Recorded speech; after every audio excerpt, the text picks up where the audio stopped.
നിങ്ങളുടെ നാടകം ഓണത്തിന് മാവേലിയുടെ അടുത്ത് മതി, എന്റെ മുമ്പിൽ വേണ്ട. പോലീസിന്റെ പിടിയിലായ ആര്യന്റെ ഫ്രണ്ട്സും ചൈത്രയുടെ ഗുണ്ടകളും എല്ലാം തുറന്നു പറഞ്ഞു.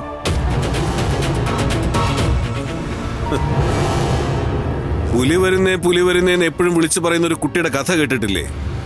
അവസാനം പുലി വന്നപ്പോ അവനെ രക്ഷിക്കാൻ ആരും ഉണ്ടായില്ല.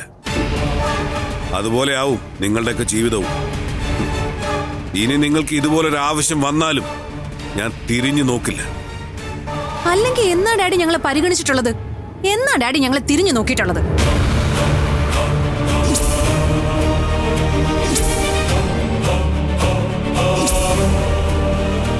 മമ്മി മരിച്ചതിന് ശേഷം ഞങ്ങളെ ഈ ആന്റിയുടെ കൈകളിൽ ഇട്ടുകൊടുത്ത് ഡാഡി ഭയങ്കര ബിസിയായി.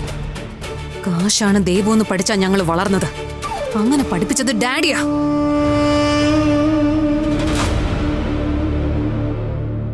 തൽക്കാലം ആ മൈൻഡ് സെറ്റ് മാറ്റാൻ ഞാൻ ഉദ്ദേശിച്ചിട്ടില്ല.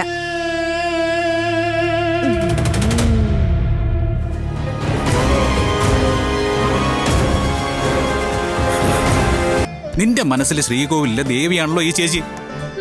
അത് മാത്രം അറിഞ്ഞാൽ മതി. എന്നാലും ഇവളെ ഞാൻ സഹായിക്കരുതായിരുന്നു എന്ന് ചേച്ചി പറഞ്ഞില്ലേ? അത് മഹാമോശമായി പോയി ചേച്ചി. അയ്യോ, ഞാൻ അങ്ങനെയൊന്നും ഉദ്ദേശിച്ചല്ല പറഞ്ഞത്.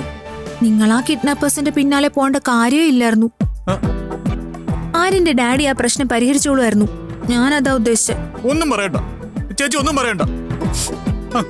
ആ വിഗ്രഹം വീണുടഞ്ഞു കഴിഞ്ഞു.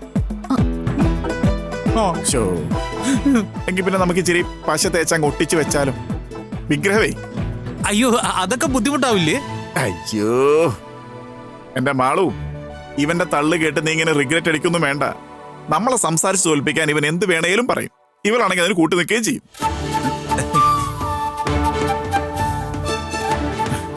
എടാ മോനെ അർജുന.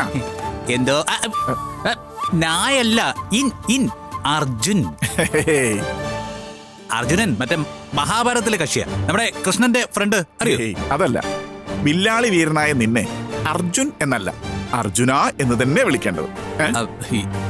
എങ്കിൽ പിന്നെ ഏട്ടന്റെ ഇഷ്ടം പോലെ